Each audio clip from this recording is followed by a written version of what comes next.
Hola, ¿cómo están? Espero que anden bien. Les cuento que mi nombre es Carolina Botero y conmigo van a tener la parte digital de Sistemas de Representación 2.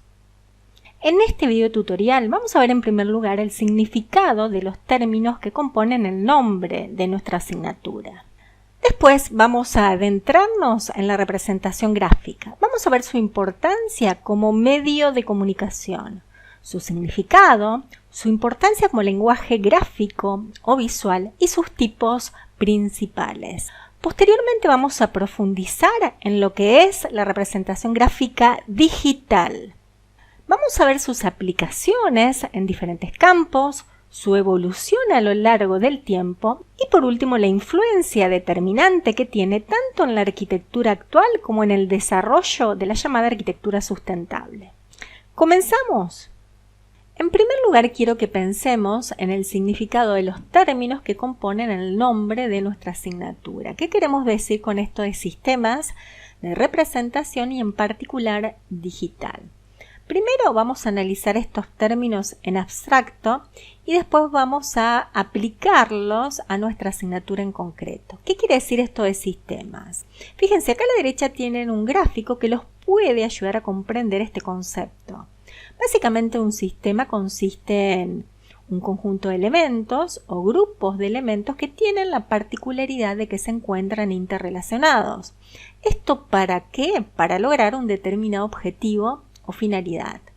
En líneas generales piensan, por ejemplo, en el sistema solar o en el sistema digestivo. Este último, ustedes saben que está compuesto por una serie de órganos que están vinculados para lograr que el proceso de la digestión sea efectivo. Tienen que tener en claro que en un sistema el todo es más que la suma de las partes. O lo que es lo mismo, las partes son tan importantes como las relaciones entre ellas. Pasemos ahora al concepto de representación. Básicamente una representación es una idea o concepto de algo o de alguien que tenemos en nuestra mente. Por ejemplo, nosotros podemos visualizar, muchas viviendas y es a partir de ellas que generamos en nuestra cabeza un concepto de lo que realmente implica una vivienda. Pasemos ahora al término gráfica. Básicamente este término hace referencia al lenguaje visual o al dibujo. Por último, el término digital hace referencia a todo aquello que se vale de los medios informáticos, de la computación. Entonces, recapitulando, nosotros los arquitectos o futuros arquitectos nos valemos de determinadas herramientas o mecanismos que se caracterizan por ser gráficos, o sea, se basan en el dibujo.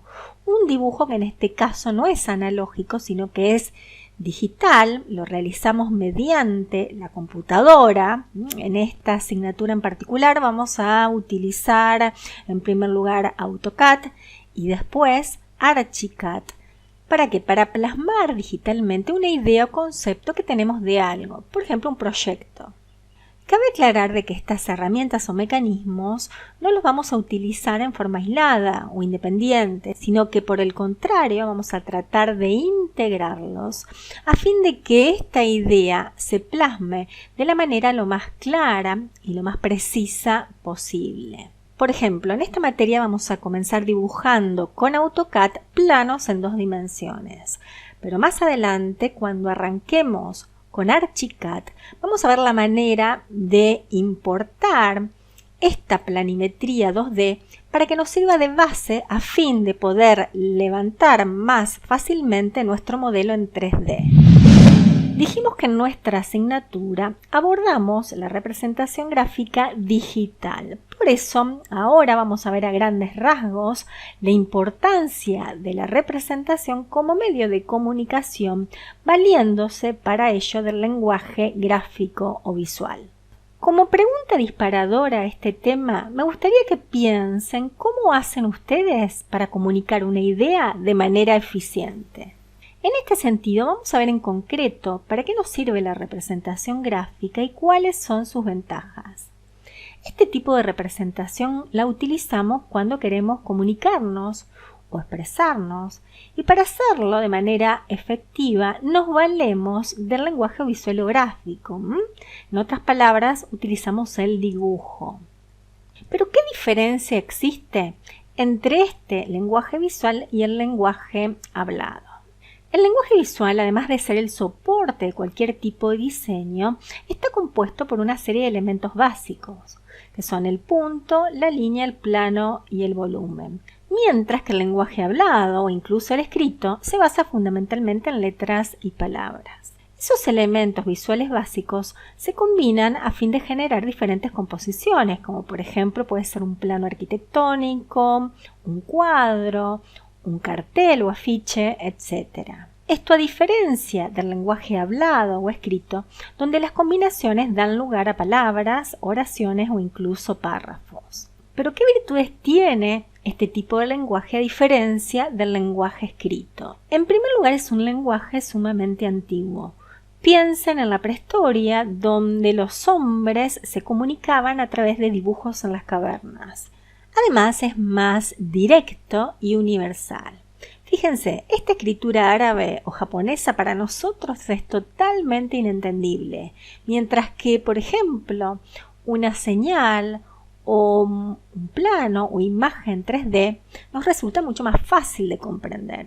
Y en este sentido podemos afirmar de que es un lenguaje que tiene mucho más alcance o penetración e incluso en la mayoría de los casos busca representar la realidad. Veamos ahora cómo podemos clasificar a la representación gráfica. Existen dos grandes grupos que seguramente ustedes han utilizado. Por un lado tenemos lo que es el dibujo artístico y por el otro lado el dibujo técnico. Pero ¿qué diferencias básicas hay entre ellos? El dibujo técnico tiene esencialmente una finalidad útil o práctica. Lo que buscamos con este es representar una idea o concepto de la manera lo más fiel posible a fin de que pueda ser entendido por otro e incluso pueda llegar a materializarse. Imagínense, por ejemplo, en el caso del proyecto de una casa. E incluso este tipo de dibujo, para que pueda ser comprendido por todos, se encuentra normalizado. Aquí tenemos las normas IRAM de dibujo técnico. Con el dibujo artístico lo que se busca en la mayoría de los casos es expresar un estado de ánimo o sentimiento que puede ser a nivel personal o a nivel cultural o social. Vamos a ver ahora la importancia de la representación gráfica tanto en la arquitectura como en las artes. Como ustedes saben, en ambos ámbitos, a lo largo de la historia, la representación gráfica ha constituido uno de los principales medios de comunicación. Esto no es nuevo.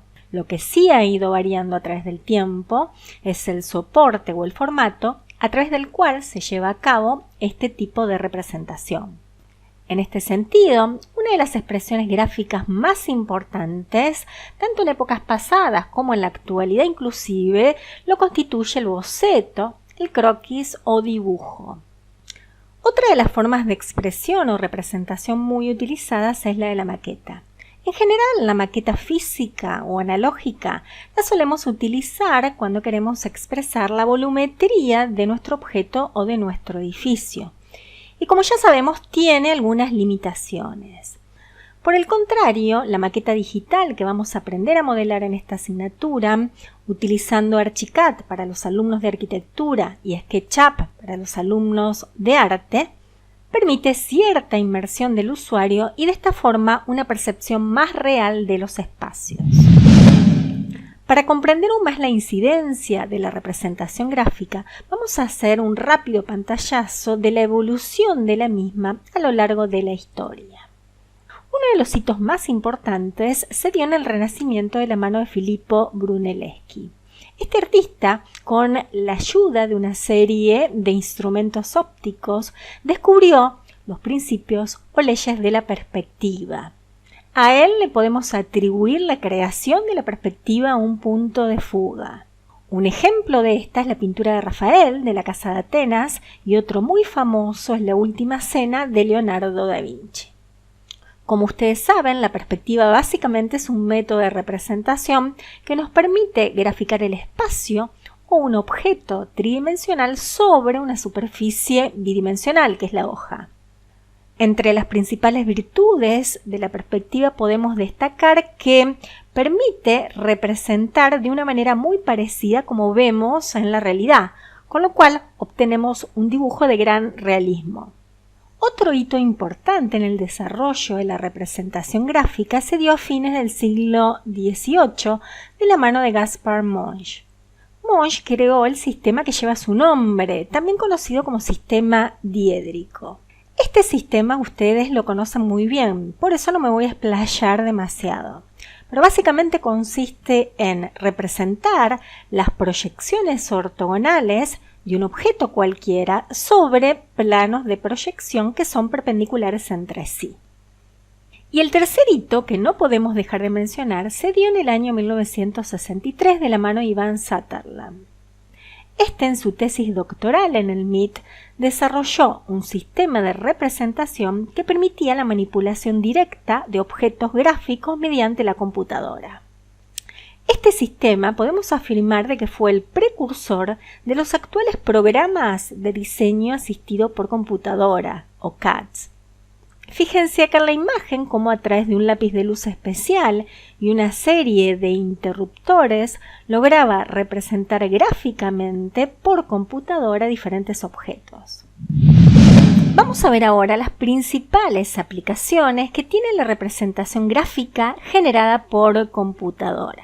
Es evidente que las computadoras han atravesado todas las actividades humanas, y entre ellas obviamente a la arquitectura, a las artes, a la ingeniería, al diseño urbano, etc. Una de las primeras grandes obras arquitectónicas que fue posible materializar gracias a la aplicación de los sistemas CAD fue el Museo Guggenheim de Bilbao. Este museo, proyectado por Frank Gehry en 1997, se caracteriza por poseer formas extremadamente orgánicas. Acá es importante destacar que cada uno de los paneles que conforman la volumetría de esta obra tiene una forma única y exclusiva al lugar que ocupa. Y obviamente para poder lograr esto fue indispensable el modelado arquitectónico por ordenador, utilizando en este caso un software llamado CATIA. Una de las obras más conocidas que evidencian la influencia de la informática en la arquitectura es este hotel 7 estrellas llamado Burj Al Arab. Este se encuentra en Dubái, específicamente en el Golfo Pérsico, y está situado en el mar sobre una isla artificial para evitar que sus sombras cubran la playa. Es un hotel que tiene una altura considerable de 321 metros y una forma muy característica que está inspirada en una embarcación a vela. Además, en la parte superior tiene un helipuerto. Otra obra interesante es la llamada Torre Dinámica, proyectada por David Fisher en Dubái. Esta torre es muy interesante porque tiene la particularidad de ser el primer edificio giratorio del mundo, convirtiéndose en uno de los emblemas de la llamada arquitectura dinámica. Cada piso puede girar 360 grados de manera independiente sobre su eje vertical, pudiendo realizar una vuelta completa dentro de un plazo entre 1 y 3 horas. Otra de sus características es que exteriormente está equipado con paneles solares, lo que le permite producir más energía de la que se va a consumir. Si bien el inicio de la construcción estaba planificado para el 2008, debido a la crisis financiera mundial y a la recesión en el mercado inmobiliario de Dubái, todavía al día de la fecha las obras no han comenzado a ejecutarse. Esta torre, llamada Burj Khalifa, ubicada en Dubái, hasta no hace mucho fue el edificio más alto del mundo con 828 metros de altura. Si bien su planta de Ni está inspirada en una flor típica de Dubái, desde el punto de vista volumétrico podemos reconocer un núcleo central y 3 partes o secciones laterales que van ascendiendo en forma escalonada, adoptando la forma de una escalera caracol que les sirve para contrarrestar los vientos fuertes y las numerosas tormentas de arena de Dubái. Debido a su gran altura, su estructura está compuesta hasta la planta 156 con hormigón armado y a partir de allí solo con acero para hacerla un poco más ligera. Esta torre, emplazada en Arabia Saudita, actualmente se encuentra en construcción y constituye al día de la fecha el edificio más alto del mundo, con una altura ni más ni menos de 1 kilómetro. Otra de las obras que hubiese sido muy difícil materializar sin la ayuda de la informática son las estaciones de ferrocarril en Icebrook, Australia. Estas estaciones fueron proyectadas por la arquitecta anglo-iraquí Zaha Hadid e inauguradas en el año 2007. Lo particular de esta obra es la forma que tienen sus cubiertas. Observen que son totalmente curvas, poseen una superficie acristalada y de esta forma recuerdan a las esculturas de hielo y a los animales marinos. Cada uno de los paneles que la conforman fueron generados por computadora y tienen una forma y una posición única e irrepetible dentro del proyecto. Otro proyecto muy conocido de esta arquitecta es el llamado Soho Galaxy, que se ubica en Beijing, China, y fue inaugurado en el año 2012. Este en realidad consiste en un gran centro complejo de actividades mixtas, que incluye oficinas, locales comerciales y locales de entretenimiento. Lo particular de este proyecto es su concepción estética y espacial. Fíjense que podemos reconocer 4 grandes ovoides que se encuentran interconectados y conforman 4 grandes espacios interiores que funcionan a la manera de parques o jardines más íntimos. Al igual que el proyecto anterior, está definido por formas extremadamente fluidas. Incluso en este caso es imposible reconocer esquinas o transiciones bruscas. Obviamente que para lograr esta estética y poder construirlo, fue indispensable el apoyo de la informática. Otra obra mundialmente conocida es el Estadio Nacional de Beijing, China, inaugurado para los Juegos Olímpicos del año 2008. A esta obra se la ha apodado como nido de pájaros, y esto responde al hecho de que está definida por un entramado muy complejo de columnas y vigas. Como pueden notar, este entramado no solamente funciona como estructura, sino al mismo tiempo como fachada o cáscara. Dicha fachada tiene la particularidad de que no es vertical, sino que se inclina hacia afuera con un ángulo de 13 grados. Por otro lado, la planta tiene la forma aproximada de una elipse. En este caso, tanto para el diseño como para la verificación estructural, fue indispensable la apoyatura de la informática. Por último, es importante que destaquemos la influencia de la informática en el desarrollo de la arquitectura sustentable, tan en boga hoy en día. Las edificaciones sustentables buscan reducir el consumo de energía tanto para calefacción como para refrigeración e iluminación, y utilizan para prestar estos servicios las llamadas energías renovables, como por ejemplo la energía solar térmica, la fotovoltaica y la biomasa.